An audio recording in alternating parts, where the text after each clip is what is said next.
Shalom, puji Tuhan. Pada hari ini kita akan masuk dalam renungan online, ibadah online bersama dengan kami, Gereja Allah Baik, Jemaat Buddha. Mari kita satukan hati, kita tundukkan kepala, kita berdoa. Terima kasih Tuhan untuk kesempatan pada hari ini kami boleh belajar, mengerti, mendengar firman-Mu, supaya firman itu boleh menjadi bagian dari kehidupan kami. Karena kami percaya ketika Engkau membukakan pewahyuan baru, pewahyuan yang akan menuntun, memimpin kehidupan kami, maka kehidupan kami akan menjadi lebih baik. Berkati setiap daripada kami yang mendengar. Dalam nama Yesus Kristus kami mengucap syukur. Amin. Puji Tuhan, hari ini kita akan belajar saudaraku dari bagaimana ketika kita menghadapi banyak permasalahan, pencobaan, penderitaan, problem dalam kehidupan kita. Tapi kita bukannya malah jatuh, tapi kita bisa mendapatkan banyak keuntungan daripada problem atau masalah pencobaan yang kita hadapi. Terutama pada saat-saat sekarang, di mana kita semua percaya bahwa hari-hari ini jahat menjelang pada zaman akhir, begitu banyak penderitaan, begitu banyak pencobaan, begitu banyak permasalahan yang terjadi. Saudara, ada ilustrasi sebuah cerita mengenai tiga benda atau tiga hal yang mana ketika mereka menghadapi permasalahan, ketika mereka mereaksi sesuai dengan sifat mereka masing-masing, maka outcome atau hasil yang diperoleh juga tidak sama. Itu adalah sebutir telur mentah, sebuah wortel, dan biji kopi. Semisal jikalau air panas mendidih itu adalah gambaran daripada sebuah problem, sebuah permasalahan, sebuah pencobaan, penderitaan. Ketika kita menaruh telur yang mentah di dalam air yang mendidih, makin kita didihkan, maka telur yang tadinya mudah pecah, yang empuk sekali menjadi keras dan menjadi matang. Dan itu menunjukkan bahwa respon dari sebutir telur itu adalah benar. Dia yang dulunya gampang pecah, gampang jatuh, gampang putus asa, itu menjadi tabah, menjadi kuat, menjadi lebih tegar menghadapi berbagai macam masalah dan problem. Kalau kita lihat sebuah wortel yang tadinya adalah wortel yang keras, ketika kita masuk ke dalam air mendidih dan kita panasin secara terus-menerus, maka wortel yang tadinya keras, yang orang yang kuat, yang semangatnya tinggi, tapi begitu banyak masalah seperti air panas yang mendidih yang selalu membuat wortel itu akhirnya menjadi lunak, menjadi lembek, bahkan menjadi hancur. Jadi itulah respon yang kurang tepat dan tidak tepat ketika ilustrasi dari sebuah wortel itu menghadapi air panas dan masalah pencobaan dalam kehidupannya. Maka dia yang tadinya keras, kuat, baik, menjadi lembek, bahkan hancur dulu terkena berbagai macam masalah. Seperti kalau kita melihat manusia adalah orang yang berputus asa, orang yang hilang harapan, orang yang tidak punya kekuatan, semangat, pengharapan dalam kehidupannya karena begitu banyaknya permasalahan terjadi. Tapi kalau kita lihat biji kopi, saudara, kopi ketika kita memberikan air panas yang mendidih, bahkan kalau untuk kita tahu membuat kopi dengan kopi mesin yang mahal sekali itu bukan cuma air panas mendidih, saudara, tapi ada tekanan tertentu yang dikeluarkan oleh alat tersebut yang membuat lebih keras lagi. Jadi ibaratnya kalau pencobaan dalam kehidupan, permasalahan dalam sesuatu permasalahan, pencobaan yang sangat berat sekali. Tetapi bukannya membuat kopi itu menjadi hancur, saudara. Tapi kopi itu meresponi dengan malah baunya menjadi sangat wangi dan rasanya menjadi keluar semua, menjadi luar biasa. Karena itu semakin besar pressure, semakin besar tekanan atau suhu daripada air yang kita taruh dalam biji kopi tersebut, maka kopi itu bisa meresponnya dengan sangat baik dan mudah. Jadi kalau kita melihat ilustrasi dari yang baru kita bicarakan, ada tiga macam bagaimana kita mereaksi atau meresponi permasalahan dan pencobaan terjadi dalam kehidupan kita. Kita harus belajar meresponi seperti biji kopi, di mana outcome atau hasil akhir daripada melewati berbagai pencobaan itu adalah menjadi baik untuk setiap daripada kita. Mari kita baca di Yakobus mulai Yakobus 1 ayat 2. Dikatakan, saudara-saudaraku, anggaplah sebagai suatu kebahagiaan apabila kamu jatuh dalam berbagai pencobaan. Di sini Rasul Yakobus malah mengatakan ketika kita diizinkan untuk menghadapi pencobaan itu adalah suatu kebahagiaan. Kenapa? Dia dikatakan sebab kamu tahu bahwa ujian terhadap imanmu itu menghasilkan ketekunan. Jadi malahan ketika kita mengalami banyak masalah, kita menjadi orang yang lebih baik, lebih bertekun. Di ayat 4 dikatakan, dan biarkanlah ketekunan itu memperoleh buah yang matang, supaya kamu menjadi sempurna dan utuh dan tak kekurangan sesuatu apapun. Jadi kalau kita sedang menghadapi permasalahan, saudaraku, janganlah saudara menjadi putus asa, jangan saudara menjadi kecewa bahwa Tuhan izinkan itu semua terjadi, tapi berbahagialah. Kenapa? Tuhan sedang mempersiapkan sesuatu yang lebih baik. Dikatakan memperoleh buah yang matang supaya kamu menjadi sempurna dan utuh dan tak kekurangan suatu apapun. Jadi mana dikatakan, tapi apabila di antara kamu yang kekurangan hikmat, hendaklah ia memintakannya kepada Allah yang memberikan kepada semua orang dengan murah hati dan dengan tidak membangkit-bangkit, maka hal itu akan diberikan kepadanya. Jadi jangan khawatir setelah kita mendapatkan jalan keluar dari permasalahan kita hadapi, karena Tuhan kita dengan senang hati yang memberikan semua itu kepada kita untuk kita mengerti apa yang sedang kita hadapi. Di ayat 6 dikatakan, hendaklah yang memintanya dengan iman dan sama sekali jangan bimbang. Sebab orang yang bimbang sama dengan gelombang laut yang diombang-ambingkan kian kemari oleh angin. Jadi iman kita itu sangat penting, saudaraku. Ketika kita meminta kepada Tuhan hikmat, jawaban, tuntunan, pimpinan untuk menghadapi permasalahan kehidupan kita, maka kita harus punya iman yang teguh, tidak bimbang. Karena itu yang Tuhan mau, itu setiap daripada kita miliki. Sebelum kita membahas lebih lanjut, kita harus mengerti bahwa ada 4 fakta kehidupan yang kita harus tahu jelas mengenai pencobaan.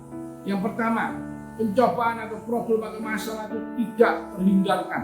Jadi tidak ada manusia hidup di bumi yang sudah terkutuk oleh karena jatuhnya Adam, manusia pertama dalam dosa, yang dikutuk oleh Tuhan, yang jatuh ke tangan si jahat. Maka semua yang kita hadapi itu adalah problem-problem yang tidak akan bisa kita hindari. Jadi kalau kita lari dari problem yang kita hadapi, itu tidaklah menyelesaikan permasalahan. Jadi kita harus menghadapi problem itu, karena semua problem itu tidak terhindarkan. Mungkin saudara dalam masa sekarang seperti pandemi, saudara ngomong, oh tubuh saya sehat, tubuh saya oke, saya tidak gampang ketularan, bahkan seisi rumah tertular, saya tidak tertular penyakit COVID. Tapi saudara ingat, ketika problem yang terjadi sekarang ini bukan hanya permasalahan sakit penyakit, saudara, tapi kita melihat bahwa dengan adanya pandemi ini, bahwa seluruh aktivitas perekonomian menjadi lesu. Pekerjaan yang dulunya baik menjadi kurang baik. Bahkan banyak perusahaan-perusahaan yang mengalami kebangkrutan, terutama yang berkaitan dengan pariwisata. Karena dulunya kalau bebas dari negara satu ke negara lain, dari tempat satu ke tempat lain, sekarang karena pandemi tidaklah menjadi bebas. Jadi tidak ada orang yang kebal dan tidak orang yang bisa menghindari dari masalah atau pencobaan yang terjadi dalam kehidupan ini. Bahkan kalau kita lihat bayi pun yang tidak mengerti apa-apa, mereka mempunyai masalah mereka sendiri. Ketika mereka dari mulai merangkak, mereka belajar untuk merangkak, itu mereka banyak masalah. Terkadang jatuh, terkadang menangis, kesakitan. Bahkan ketika mereka belajar berjalan pun juga bisa jatuh, bisa menabrak. Bahkan berlari pun mereka bisa terjatuh, melompat, bahkan bisa luka. Dan itu semua problem yang kita manusia hadapi dan kita tidak bisa menghindar daripada itu. Siapapun kita, tidak ada yang kebal daripada problem atau masalah pencobaan. Jadi jangan kita lari ketika kita menghadapi masalah, tapi kita hadapi bersama dengan Tuhan. Yang kedua, problem itu tidak bisa diprediksi, karena setiap daripada kita punya kehidupan yang bermacam-macam, punya masalah lingkungan, punya keluarga, punya apapun yang Tuhan izinkan terjadi dalam kehidupan kita, yaitu taman Eden kita. kita, maka problem itu selalu ada dan tidak bisa diprediksi. Kadang mengenai rumah tangga, kadang yang sudah berkeluarga, problem dengan istri pasangan atau suami dengan anak-anak, atau bahkan yang belum berkeluarga, problem karena ingin mendapatkan keluarga. Yang pacaran pun bisa problem, saudara. Yang tidak punya jodoh apalagi tambah punya banyak masalah. Jadi kita tidak bisa memprediksi apa yang terjadi karena problem itu mengenai pekerjaan, mengenai kesehatan, mengenai rumah tangga, mengenai perekonomian, mengenai hubungan dengan sesama. Dan itu semua bisa saja terjadi tanpa kita bisa memprediksi. Tapi kita tahu bahwa bila Tuhan memberikan pencobaan yang kita hadapi adalah pencobaan biasa yang kita tidak diberikan jalan Tuhan. Tapi Tuhan selalu memberi jalan Tuhan kepada saudara dan saya. Maka dikatakan supaya kita menjadi sempurna oleh karena problem-problem yang kita hadapi, oleh karena pencobaan yang kita hadapi, membuat kita menjadi baik. Karena problem itu juga bisa macam-macam. Problem itu bukan cuma satu macam, tapi bisa macam-macam. Mungkin bagi satu orang, ketika dia orang yang kena ada satu jenis penyakit yang membuat dia harus makan banyak makanan yang berkolesterol, ya. Sebab kalau dia tidak banyak makanan yang berkolesterol, maka darahnya akan mengalami satu masalah sehingga dia bisa kurang sehat. Tapi bagi beberapa orang, bagi orang normal, ya, ketika dia makan makanan yang sangat berkolesterol, malahan itu yang menyebabkan dia bisa bermasalah. Jadi problem itu bisa macam-macam. Yang satu orang bisa mendapatkan ini sebagai problem, tapi buat orang yang lainnya bukanlah menjadi problem. Jadi tidak bisa diprediksi, problem itu bisa macam-macam. Tapi kita yakin bahwa ketika problem atau masalah itu timbul, pencobaan itu timbul, itu punya maksud dan tujuan. Ada tiga yang kita lihat. Pertama, memurnikan iman kita. Saudara, katakan bahwa iman kita akan menjadi lebih sempurna, lebih baik. Yang kedua adalah melatih kesabaran. Yang ketiga adalah menguduskan karakter kita. Dikatakan di Roma 5 ayat 3-5. Dan bukan hanya itu saja, kita malah bermegah juga dalam kesengsaraan kita, karena kita tahu bahwa kesengsaraan itu menimbulkan ketekunan, dan ketekunan menimbulkan tahan uji, dan tahan uji menimbulkan pengharapan, dan pengharapan tidak mengecewakan, karena kasih Allah telah dicurahkan dalam hati kita oleh Roh Kudus yang telah dikaruniakan kepada kita. Karena kita tahu ketika kita menghadapi problem atau masalah, kita mengalami satu penderitaan. Seperti sekarang pada masa pandemi yang ketakutan kesehatannya tidak berani keluar, yang tidak berani keluar otomatis pekerjaannya terganggu, hubungannya terganggu, bahkan cara kita beribadah pun juga sudah berubah. Tapi semua itu kita percaya Tuhan mengatakan akan menimbulkan kesengsaraan penderitaan kita alami karena pencobaan-pencobaan yang kita hadapi akan menimbulkan ketekunan. Karena kita perlu ketekunan, dan ketekunan itu nanti akan menimbulkan tahan uji, dan tahan uji menimbulkan pengharapan, dan pengharapan itu tidak mengecewakan karena pengharapan kita sudah terletak di dalam ruang Maha Kudus, di dalam hadirat Tuhan sendiri. Di Roma 8 ayat 28 kita tahu sekarang bahwa Allah turut bekerja dalam segala sesuatu untuk mendatangkan kebaikan bagi mereka yang mengasihi Dia, yaitu bagi mereka yang terpanggil sesuai dengan rencana Allah.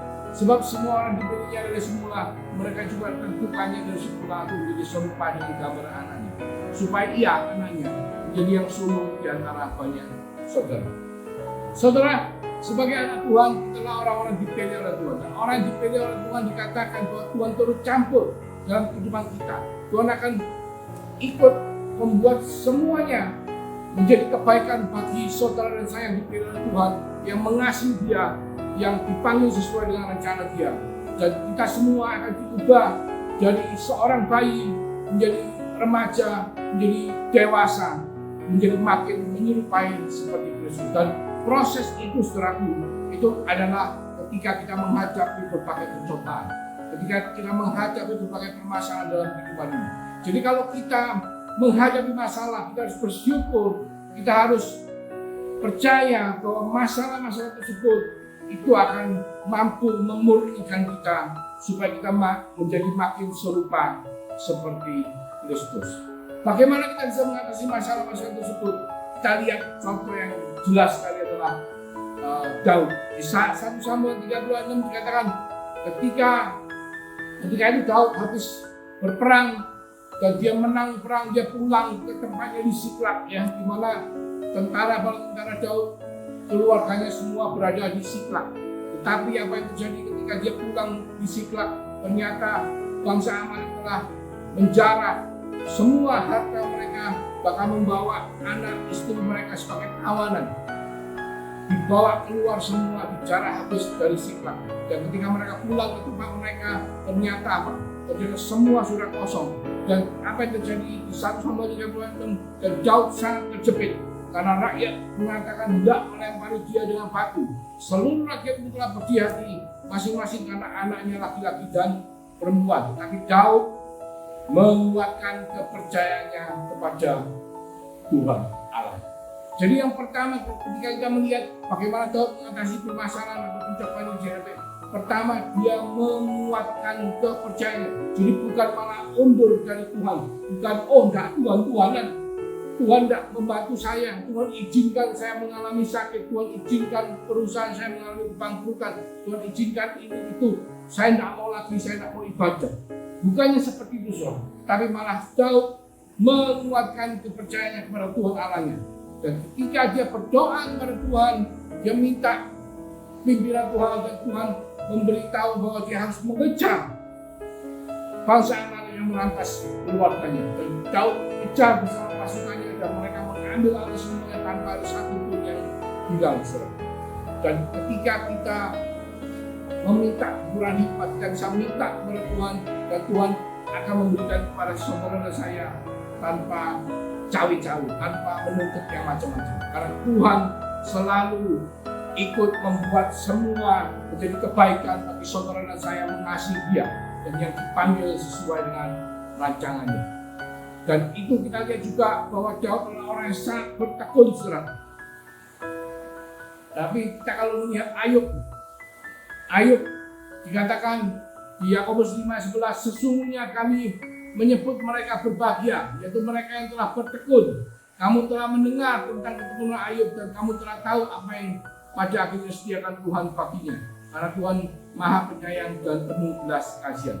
Kalau Daud kita lihat ketika dia sebelum menjadi Raja Yehuda, dia dikejar-kejar oleh Saul, padahal dia berjasa terhadap bangsa Israel.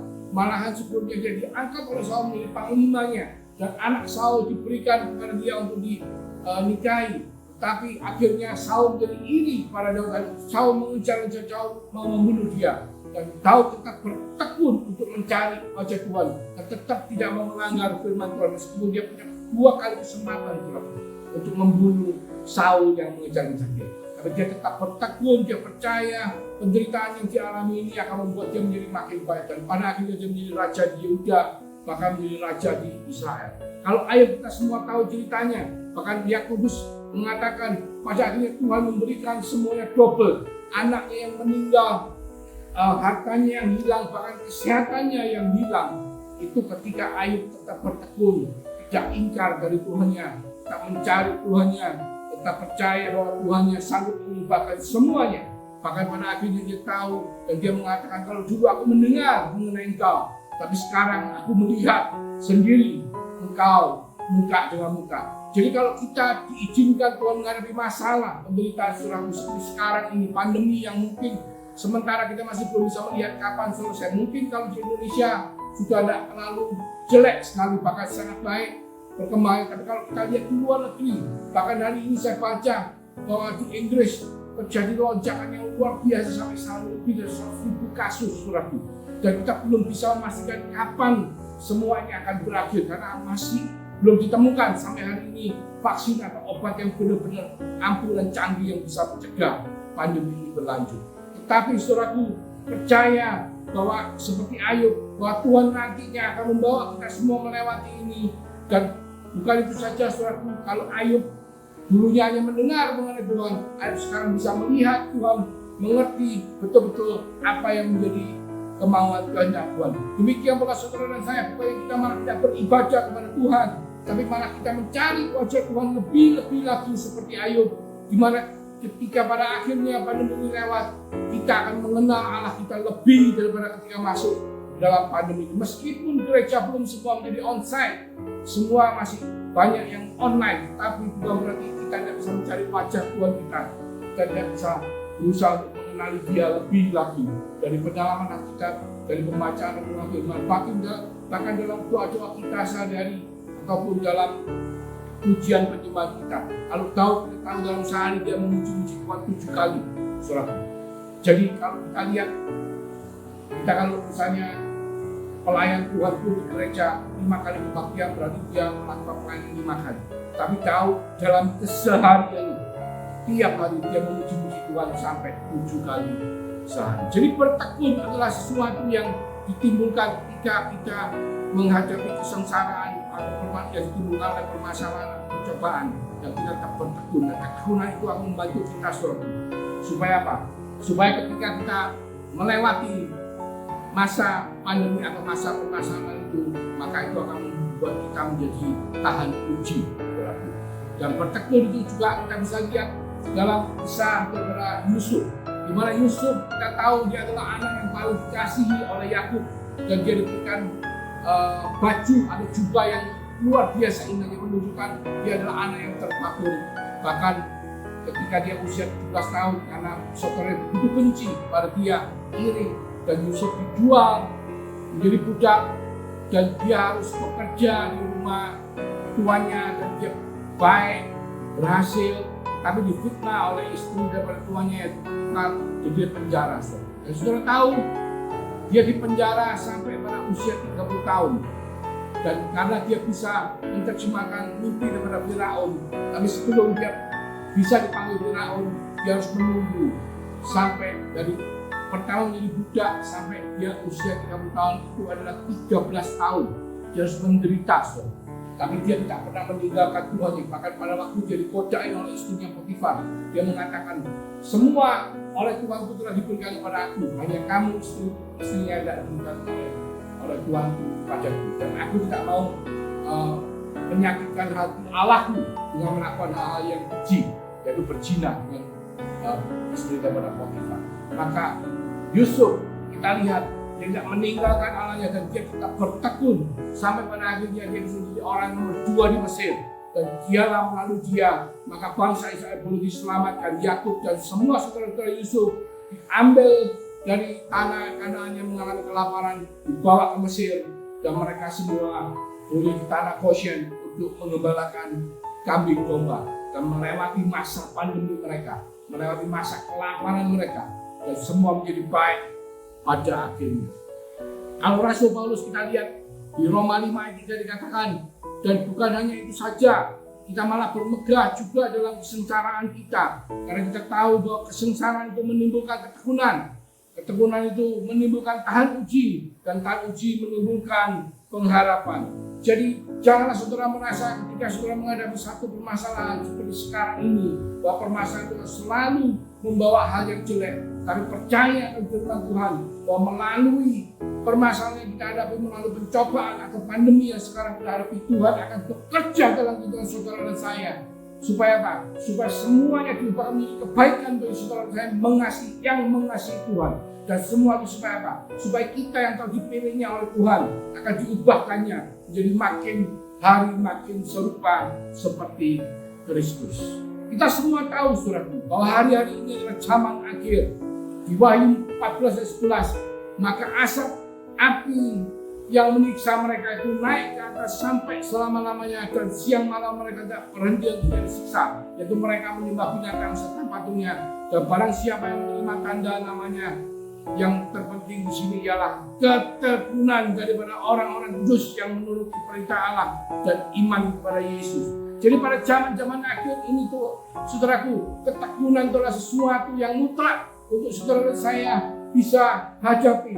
Jadi saudara jangan putus asa, tetap kita giat dalam mencari Tuhan, tetap kita setia dalam mencari Dia. Maka saya percaya lewat dari ini semua kita akan diubahkan menjadi makin serupa seperti Dia. Yang terakhir adalah bagaimana mengatasi masalah adalah kita harus tetap bersukacita. Karena sukacita itu apa yang Yesus tinggalkan untuk saudara dan saya, untuk kita boleh merasakan selama kita hidup di alam natural atau di bumi. Di Ibrani 12 ayat 11 dikatakan memang tiap-tiap ganjaran pada waktu dia diberikan tidak mendatangkan sukacita, tapi dukacita. Tapi kemudian ia menghasilkan buah kebenaran yang memberikan damai pada mereka yang dilatih olehnya. Pada akhirnya memberikan damai pada mereka yang dilatih olehnya. Saya memberikan satu gambaran seperti ini. Seorang wanita yang hamil tua yang pastinya akan melahirkan. Kita semua tahu ketika seorang wanita melahirkan anaknya, dia akan merasakan suatu kebahagiaan yang luar biasa. Sukacita yang tidak bisa diungkapkan dengan kata-kata ketika dia bisa mendapatkan keturunan yang lahir dari rahimnya sendiri. Tetapi selagi proses ini terjadi, maka dia akan mengalami kesakitan, dia akan mengalami penderitaan. 9 bulan dia harus membawa janinnya dengan hati-hati, dia harus menjaga makanannya, menjaga pola hidupnya, vitamin, periksa dokter, mungkin latihan untuk melahirkan. Dan ketika proses kelahiran terjadi akan menimbulkan suatu proses yang kesakitan yang luar biasa. Tapi sukacita itu akan ada ketika dia tahu bahwa anak itu telah lahir sehat, baik-baik dan selamat. Tuhan ingin supaya saudara dan saya tetap memiliki sukacita itu ketika kita sedang mengalami penderitaan, ketika kita sedang menghadapi permasalahan. Karena apa, saudara? Karena hidup kita di bumi yang banyak dengan permasalahan ini adalah untuk sementara. Tapi kita akan bersukacita bersama-sama dengan Dia untuk selama-lamanya dalam kerajaan surga. Jadi janganlah kita kehilangan sukacita kita, meskipun selama kita masih hidup di alam natural ini banyak berbagai pencobaan yang diizinkan terjadi dalam kehidupan kita. Tapi semua itu adalah mempersiapkan kita untuk bersama-sama Tuhan dalam kekekalan. Di Yakobus 1:12 dikatakan berbahagialah orang yang bertahan dalam pencobaan, sebab apabila ia sudah tahu uji, ia akan menerima mahkota kehidupan yang dijadikan Allah kepada barang siapa yang mengasihi Dia. Jadi ada mahkota kehidupan yang menanti saudara dan saya. Janganlah kita kehilangan sukacita kita, tapi ingat ada mahkota kehidupan yang menanti saudara dan saya. Ada beberapa poin yang ingin saya ingatkan kepada saudara dan saya adalah bahwa ketika kita tahu kalau kerang mutiara itu pada awalnya adalah hanyalah kerang atau turunnya, tetapi untuk dia bisa memproduksi mutiara di peternakan kerang mutiara, maka kerang itu disuntik oleh suatu benda cairan, dan benda cairan itu membuat kerang itu mengalami kesakitan. Dan kesakitan itu akhirnya dia mengeluarkan lendir. Dan lendir itu tiap hari dia keluarkan sampai membentuk mutiara-mutiara yang luar biasa indah dalam kerang. Itu adalah gambaran dari ketika kita menghadapi permasalahan atau penderitaan dalam kehidupan kita, dan kita tetap setia seperti kerang itu, tetap bertaut kepada Tuhan, tetap bertekun, tetap mengalami sukacita, maka pada akhirnya kita akan berbuah serbu, kita akan menghasilkan mutiara yang luar biasa indah itu. Tapi ada proses kesakitan yang terjadi, dan proses itu bisa terjadi setiap hari. Ada lagi satu ilustrasi cerita bahwa kita semua tahu karbon.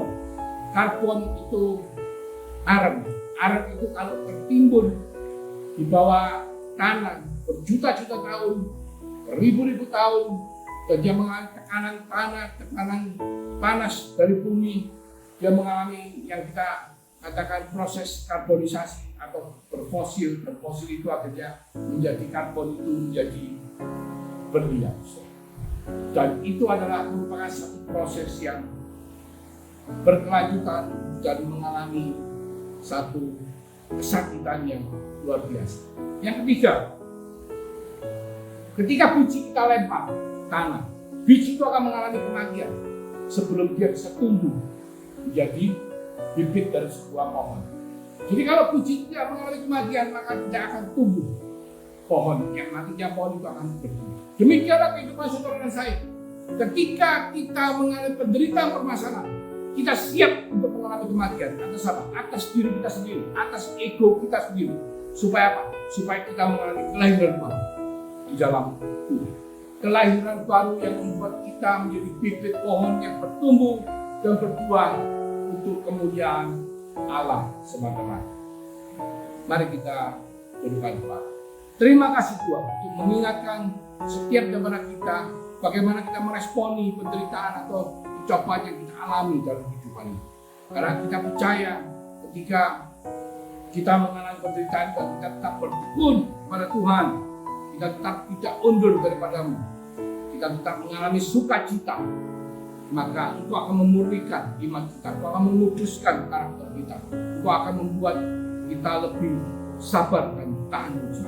Dan itu semua adalah karena Engkau turut campur mengubah semua hal jadi kebaikan bagi orang-orang yang Kau pilih, yang mengasihi Engkau, yang Kau panggil sesuai dengan rancangan. Maka Engkau akan membuat kami dari hari ke hari makin menyerupai Kristus. Karena ada mahkota kehidupan yang menanti setiap negara kita. Terima kasih Tuhan. Terima kasih. Dalam nama Yesus Kristus, biarlah firman itu boleh menjadi kehidupan kami seharian. Mulai sekarang sampai Tuhan Yesus datang yang kedua kalinya, kami semua percaya di dalam nama Yesus. Haleluya. Amin. Tuhan Yesus memberkati.